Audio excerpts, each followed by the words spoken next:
The people who love you the most have been misreading you for years. Not because they don't know you, but because the thing you do when you're most hurt, going quiet, looks from the outside like something completely different from what it actually is.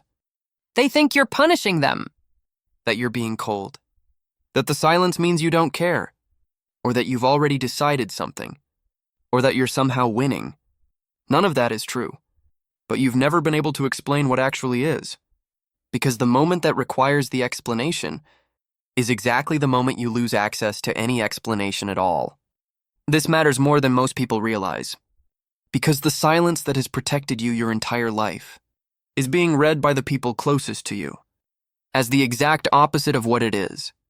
And that misreading is quietly doing damage to every relationship it touches. What's actually happening is not a personality trait. It's a nervous system response, one that was built much earlier than you think, for an environment that no longer exists.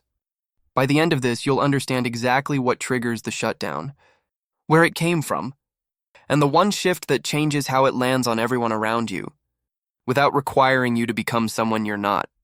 Most people assume that going quiet is a choice, a decision made consciously in the middle of a painful moment, that the person who says nothing during an argument is choosing not to engage, or using silence as a tactic, or waiting until they have the right words. It gets described in terms of personality. They shut down, they get cold, they go somewhere you can't reach. But what actually happens in the nervous system, when someone goes silent in the middle of being hurt, happens faster than any decision can be made.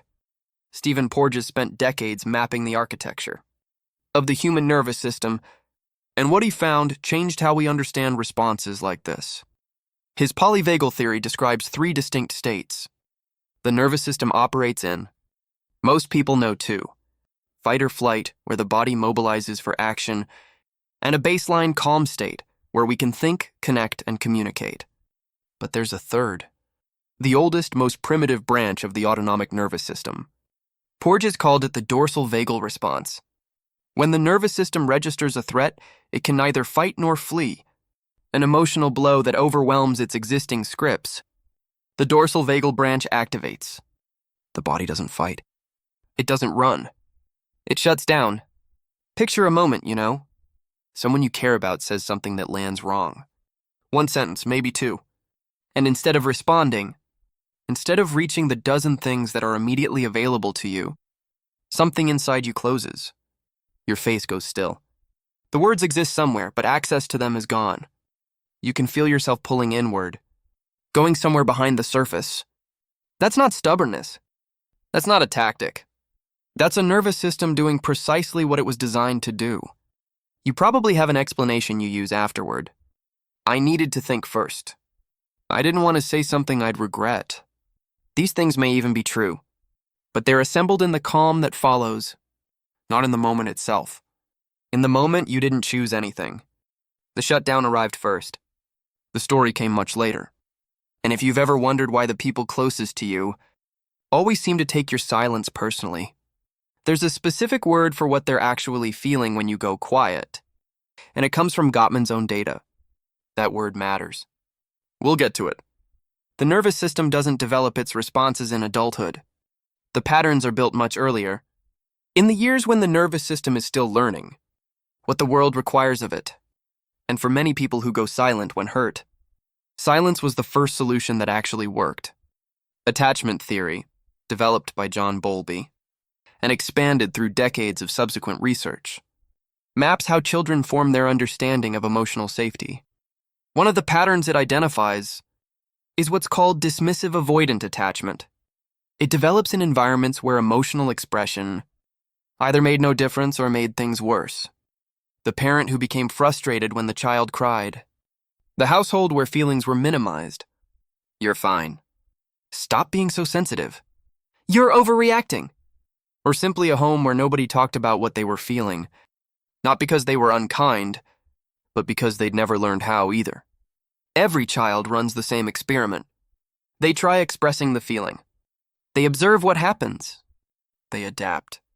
The adaptation in environments like that is silence.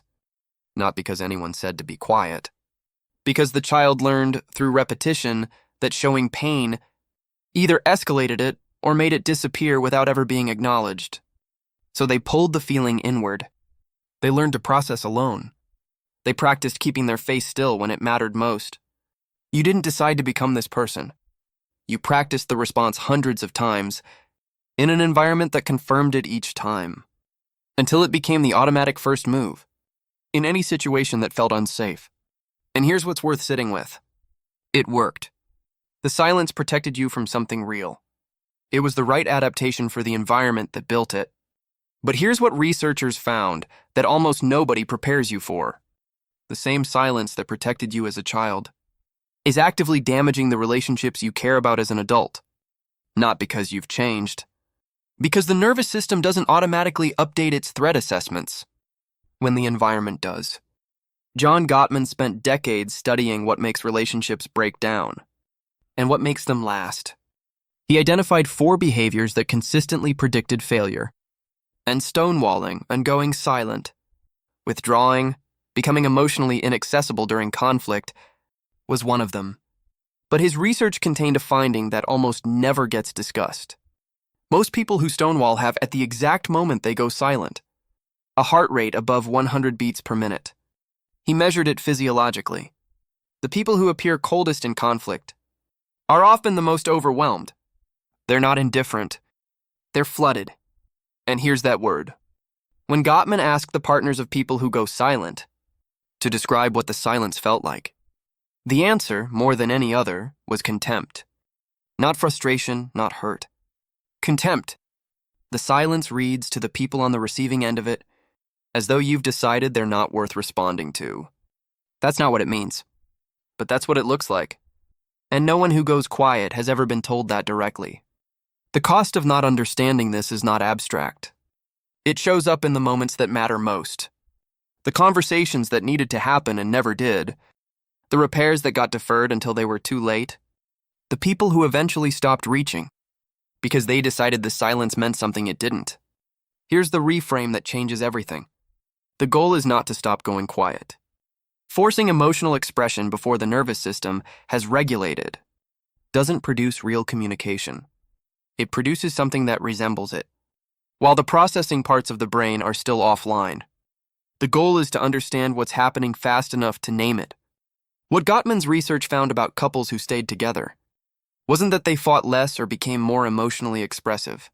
What distinguished them was something he called repair attempts. Small, low-cost signals sent in the middle of difficult moments to stay in contact with the other person. And one of the most effective forms a repair attempt takes is naming your state before you disappear into it. Not the whole explanation. Not the history. Just, I'm overwhelmed right now. I need 20 minutes. 9 words. They do something the silence cannot. They tell the other person that what's happening is about your internal state, not a verdict on them. There is always a precursor, a familiar pulling inward, a tightening somewhere, a sense of the walls beginning to rise before they've fully closed. You've felt it hundreds of times without naming it, because naming it requires using language at exactly the moment. The nervous system is moving away from language, but the practice starts there, catching the precursor before the full shutdown arrives, and saying something small. Not everything, just enough to stay in contact. You've probably spent years explaining the silence afterward, finding words for it in calmer moments, apologizing for it, trying to describe to someone who was hurt by it what was actually happening inside you. What changes when you learn to name it in real time? Isn't that you become someone who processes out loud.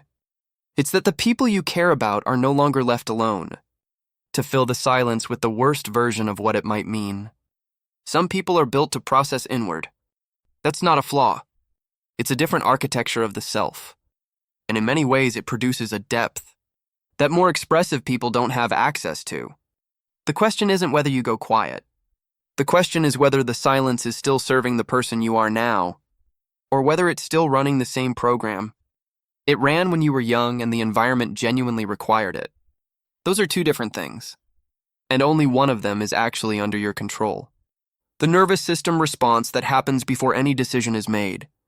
The early environment that built the response because it was necessary because it protected something that needed protecting, and the repair, which asks nothing more than one sentence, at the right moment, to the right person. 3 things that connect back to the same point.